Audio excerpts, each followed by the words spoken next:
Fala, gente, essa é a nossa última mensagem da série final da tempestade. Que bom que você chegou com a gente até aqui. Nesse momento já deve ter uma outra série nascendo, porque Deus é perfeito em tudo que faz. Mas esse é o final.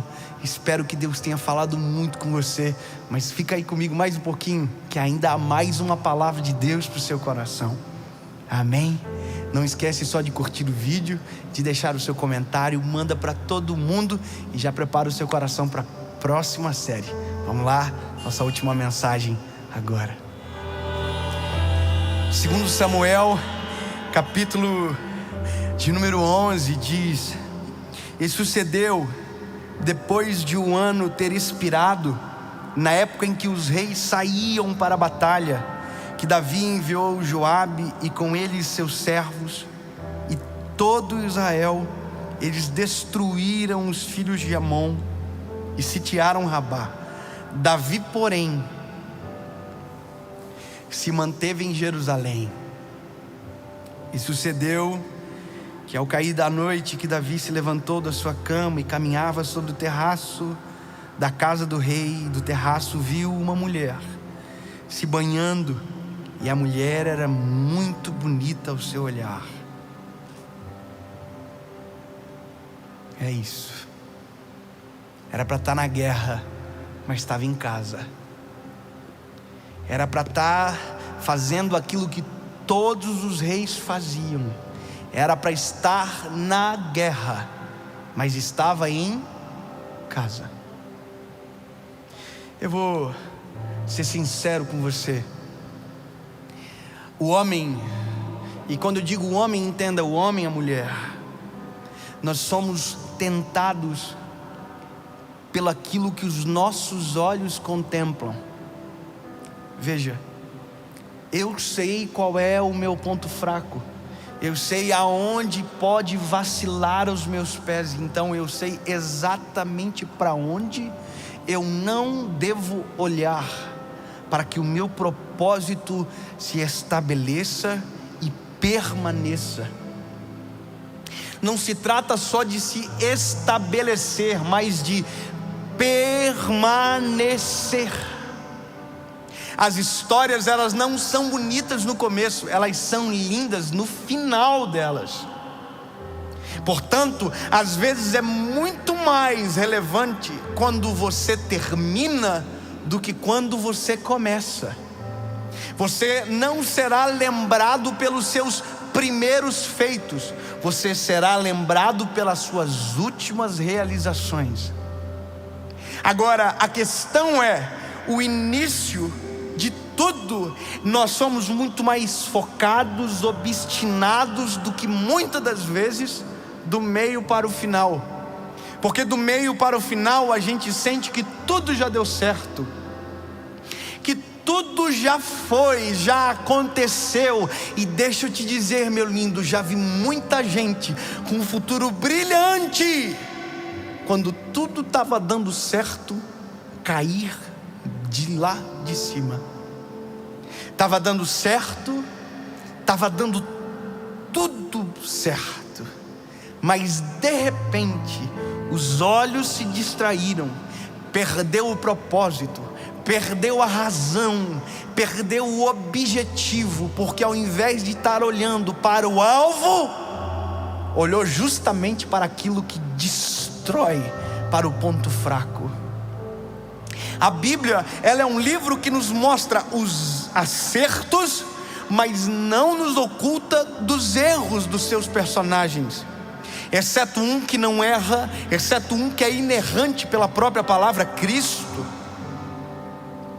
Todos os outros personagens, não importa quem seja, não importa se é Paulo, não importa se é Pedro, não importa se é João, não importa se é Lucas, não importa quem seja, a Bíblia sempre mostrou o erro e os acertos. E o fato de ter erro não significa que deixaremos de admirar. A questão é como acontece o final. Veja, a Bíblia conta a história de um traidor, por exemplo. Veja, a Bíblia conta a história de um adúltero, como Davi. A Bíblia conta a história de homicidas. A Bíblia conta a história de grandes homens que deram grandes vacilos. E os grandes vacilos foram por conta de pequenas distrações. Distrações pequenas que geraram em abismos. Sabe, eu aprendi uma coisa, minha mãe fala muito isso. Minha mãe diz: Dave, a destruição de um grande homem não começa num grande vacilo, começa num pequeno deslize. Não começa grande, começa pequeno. Posso te falar, lindo, eu sou casado com a mesma mulher. A minha esposa é a Paula. Eu amo ela. Eu tenho muito temor em dizer isso para vocês. O adultério na minha vida não acontece num erro grande. Pode acontecer a partir de um pequeno deslize. Sabe qual? Um olhar. E ali é o início de uma queda. Tem gente que pensa que um erro como um adultério, que não é a minha realidade, mas de muitos, começa dentro de um quarto de motel. Começa num olhar. Começa numa conversa, às vezes no WhatsApp. Conversa muitas das vezes. Começa, sabe aonde? Às vezes num direct do Instagram. Começa numa coisinha boba. E é só disso que Satanás precisa para destruir a nossa história. De um pequeno deslize que vai gerar um grande erro para manchar tudo aquilo que Deus fez na nossa vida. E por isso que eu estou falando isso para você agora. Você não precisa disso. Você não precisa manchar a sua história. E para isso você precisa estar focado naquilo que Deus deu e tem para você. Eu sei aonde pode vacilar os meus pés, e você também sabe. Então não se permita distrair com aquilo que pode roubar de você o que Deus fez e está fazendo na sua história. Não permita que os teus olhos olhem para onde Deus não apontou o seu olhar. Não permita que o seu coração vacile exatamente naquilo que Deus até agora tem guardado o teu coração. Por isso que as distrações são as principais ciladas para destruir o propósito de alguém. Eva, lá no jardim do Éden, não começou com a fruta na mão, começou olhando para o fruto proibido. A Bíblia diz que Satanás se fez serpente e falou para Eva: olha para aquela árvore, não é dela que Deus disse que vocês não podem comer. Quando ela mudou os olhos de lugar, quando ela virou justamente para aquilo que não era para ela nem passar perto, foi exatamente aonde a queda do homem começou, na distração. Davi era para estar na guerra, mas ficou em casa. O erro de um homem começa justamente quando nós não estamos aonde Deus falou que era para nós estarmos. Quando nosso coração não está aonde Deus falou que era para estar.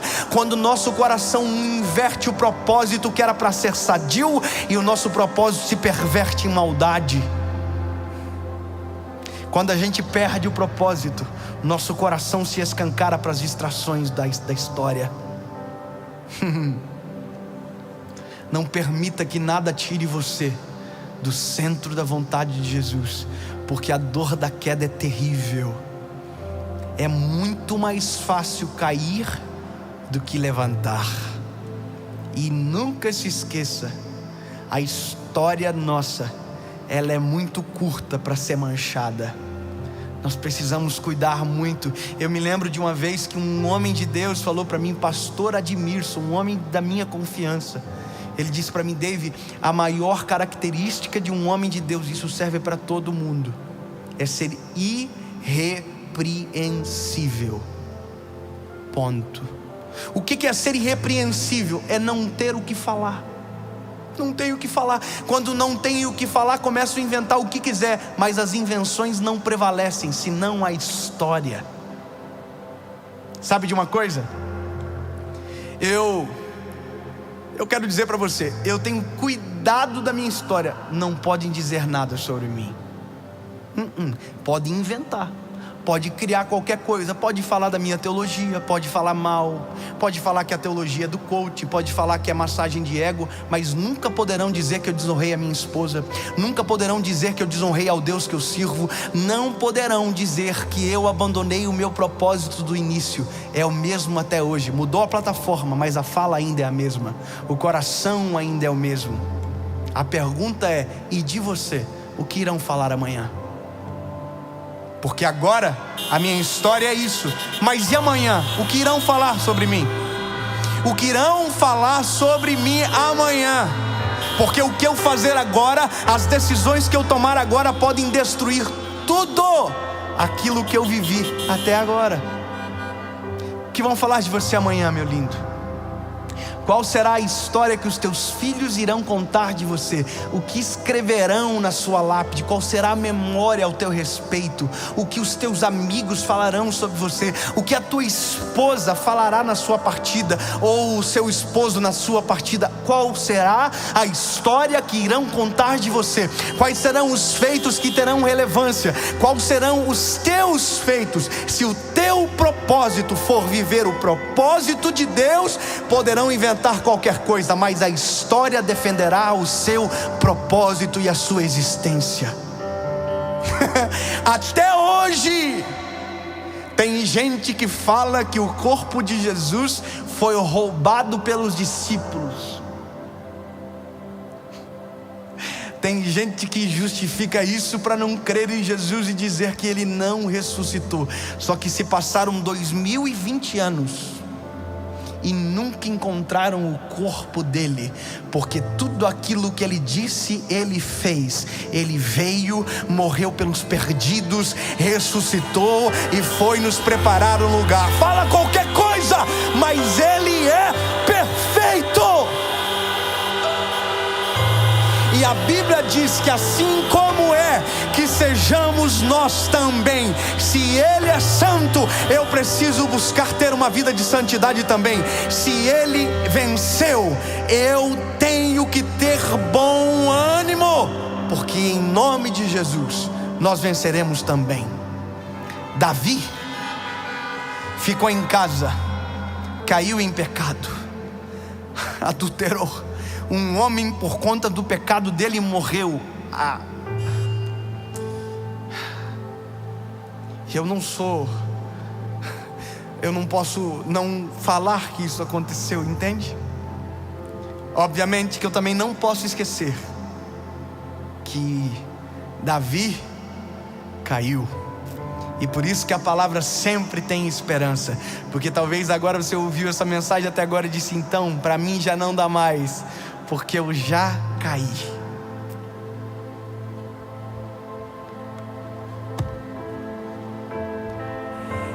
A Bíblia diz que da mesma forma que Davi caiu, ele se levantou. O nosso maior defeito, depois da distração, é o como a gente absorve a responsabilidade do que a gente cometeu. A Bíblia diz que Davi, quando foi admoestado por tudo aquilo que ele fez, a Bíblia diz que ele dobrou os joelhos na frente de todo o povo, colocou roupa de saco, jogou cinza sobre a cabeça e reconheceu: eu caí e preciso de misericórdia para levantar. Se você caiu, há misericórdia de Deus para você levantar. Há perdão de Deus sobre você. Há uma chance de Deus para a tua história. Mas antes do perdão de Deus vir sobre você, você terá que ser homem para reconhecer que caiu. Você terá que ser mulher para reconhecer o que caiu. Reconhecer que caiu. E quando você assim o fizer, levanta de novo, sacode a poeira, porque quem disse? Quem foi que disse que a gente não precisa de Jesus de dia, de tarde e de noite? Se você cair, a Bíblia diz que Deus é poderoso para te levantar.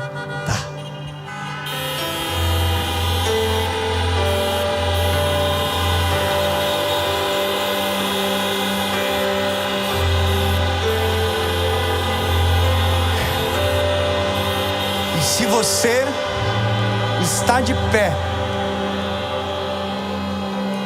se você está de pé, cuide para que não caia. Não se distraia. Olhe para o alvo. Olhe para Cristo. Em nome de Jesus, Pai. No meio da tempestade, ou no final da tempestade, na bonança, ou no meio de uma crise, Tu és o nosso Deus. Nada nos rouba da Tua presença, senão a nossa distração e o pecado. Mas Jesus, em Ti há uma chance. O Teu sangue na cruz do Calvário é o selo da chance que precisávamos. Nos perdoa se cairmos, mas em nome de Jesus não permitiremos a distração. Mas se cairmos, nos levante, nos sustenta debaixo das Tuas asas, porque sabemos que este é o único lugar seguro. Nos livra das tentações. Pai nosso que estais no céu, perdoai as nossas ofensas, assim como nós perdoamos aqueles que nos têm ofendido. Livrai-nos da tentação. Faça você a tua oração agora, aonde você estiver, do seu jeito, da sua forma.